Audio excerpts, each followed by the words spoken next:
batez be uste dut erramintxe hona dalako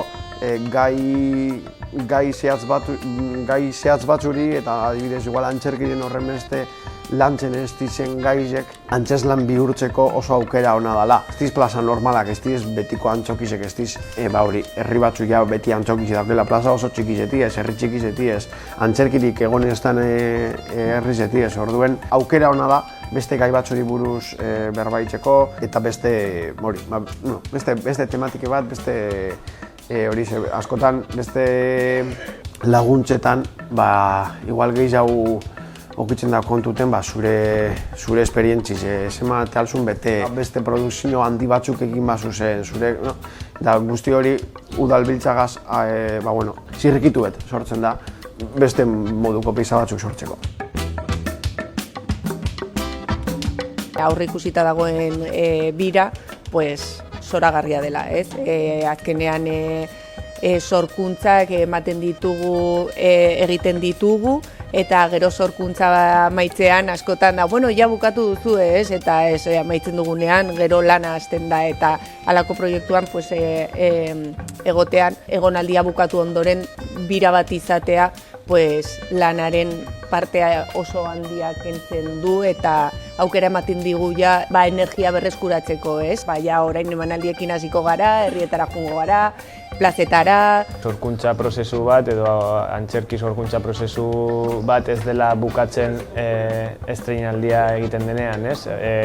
Emanaldiekin hasten da sorkuntza, ez? Eta hori, saioak aipatu duena, azkenean hainbat emanaldi itxita izatea, horiek ematen digu aukera ikuskizunak gora egitea, ez? Herriaren aldetik da, Zumaiaren aldetikan esan behar daukagu beti egon dela segulako prestutasuna eta argi dago olagarrua Zumaian sortu hartzala, ezin zala beste leku batean sortu.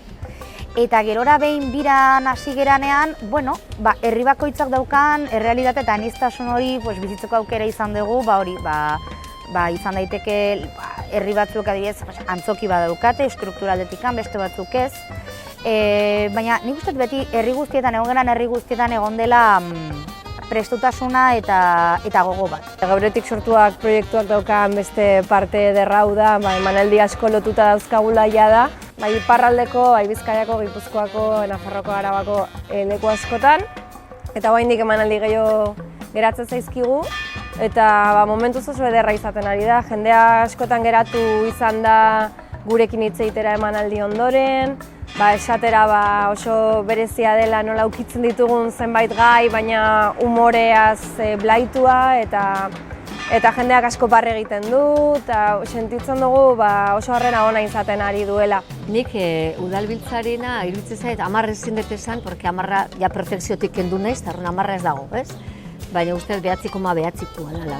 Norbaiti okurritzia hau behartzala Euskal Herrian, sortzaileak bildu euskalgintzatik eta sorkuntzatik, arte eszeniko edo komikian edo ikusentzunezkoan, eta ematea erraztasun hauek herri baten kokatzea hori guretzako dela oraindik ere sorkuntza areago eramateko aukera bat, eta noski infrastrukturak, ekonomikoak, profesionalekin lan egin ahal izateko, eta gero emanaldiak, daulako borobiltasun bat, ez daudela aukera asko horrelakoak.